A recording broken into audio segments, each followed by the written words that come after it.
Your Steve Jones Show podcast is loading now. The Steve Jones Show podcast is sponsored by Sunbury Motors, North 4th Street in Sunbury, and Sunbury Motors Kia, routes 11 and 15 in Hummel's Wharf.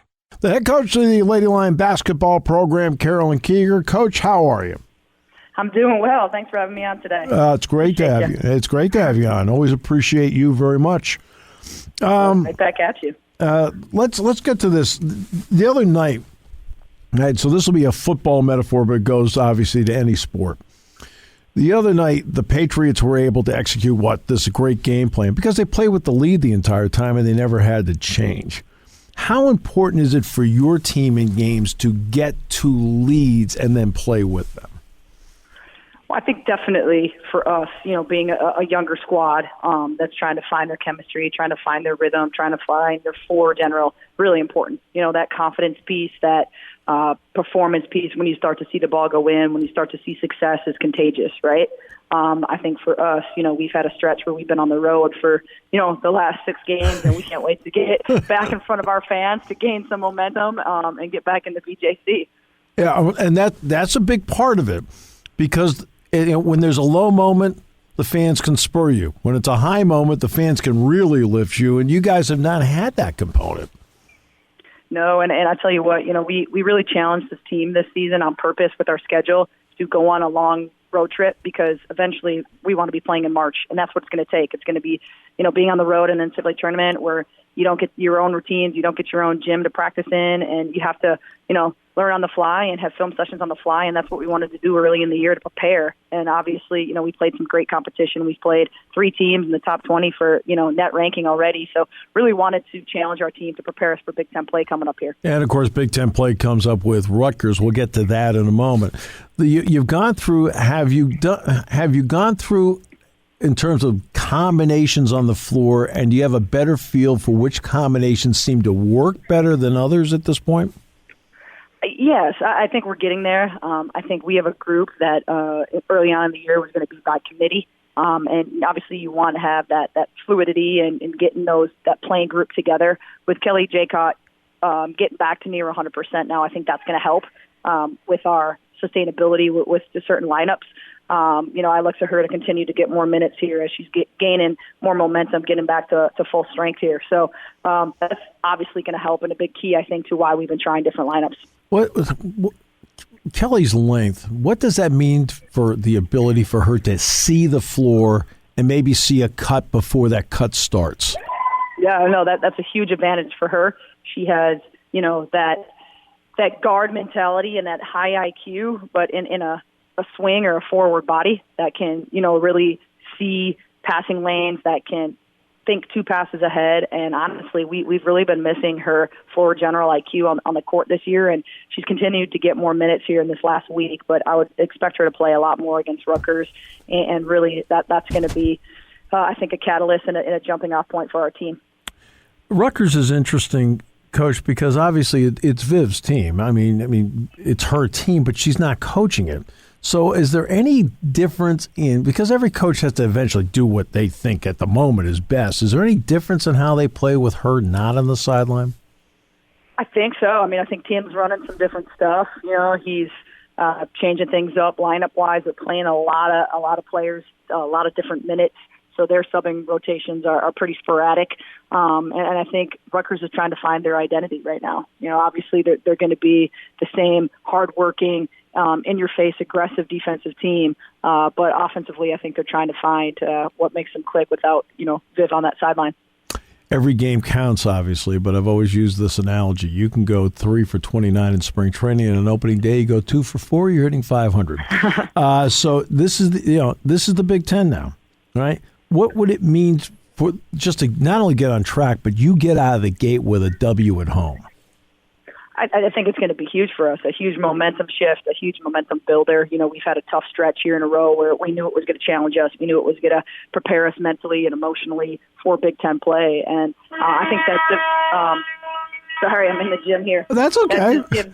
That just gives us momentum, going into a little finals break here and then before Christmas. Believe me, I've been in the gym before. I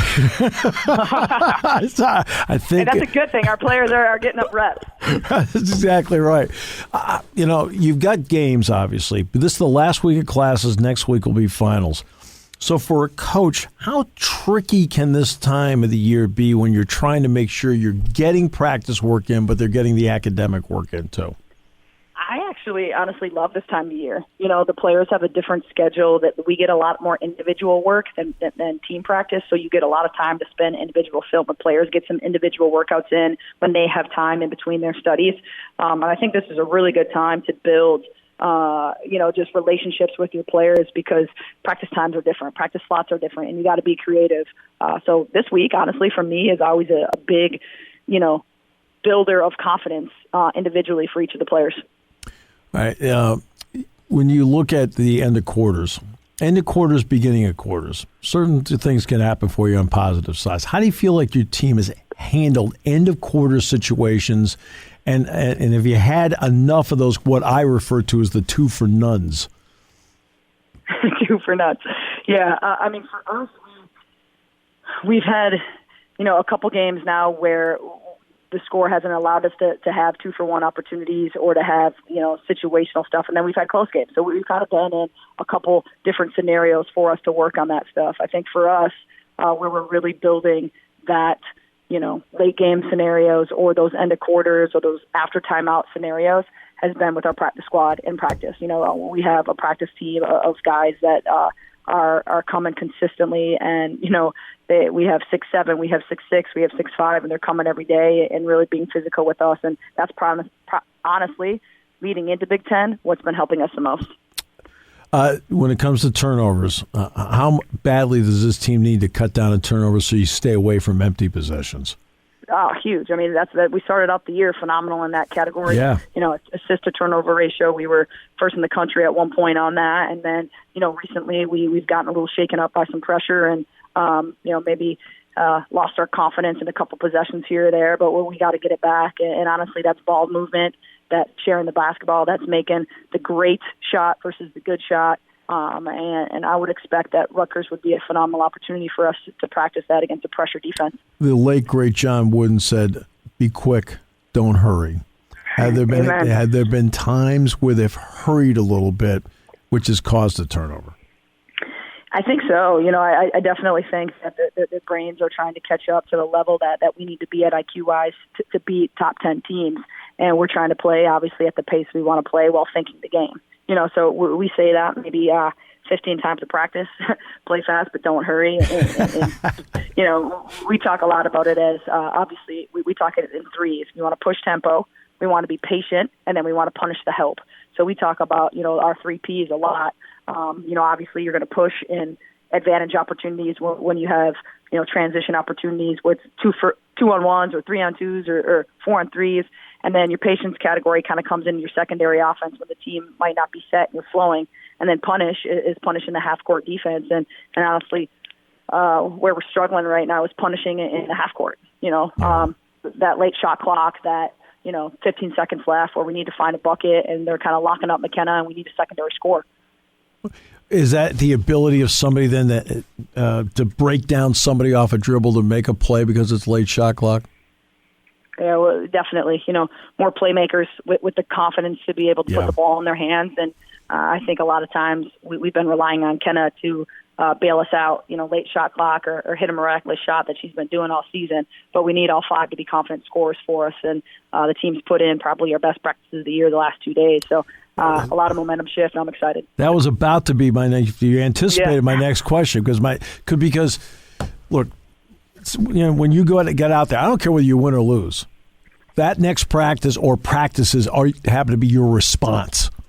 How do you respond? Yeah, and it sounds like your team has responded in the right way to it. Absolutely. And this group, they're phenomenal to coach. They have the right mindset. They're together. They're bought in. Obviously, we've took our hits here in the beginning. I think we're way better of a team than our record shows right now. No doubt. No doubt. And that's exciting leading into Big Ten play because I think we can really do some damage, and I think we still can put ourselves in a position to make an NCAA tournament. We don't have, a bad loss yet. We have learning opportunities, and we've had, lessons to learn from failures, which every coach hates to do, but that's part of the process. You can't become successful. You can't become Big Ten champs until you learn how to fail and you learn how to grow from those failures. And the biggest thing we keep talking about is, we have to learn lessons. We have to get better. We have to execute more. And when we do have a poor turnover or a bad possession, let's not repeat it. Let's not repeat it the same way. And I think this group is a lot more mature than we've been in the last 2 years. Well, Rutgers is the first step in that direction. Best of luck tomorrow night with this one because you have a great chance to get right back on track. Yeah, absolutely. Thanks so much. Appreciate you. We are.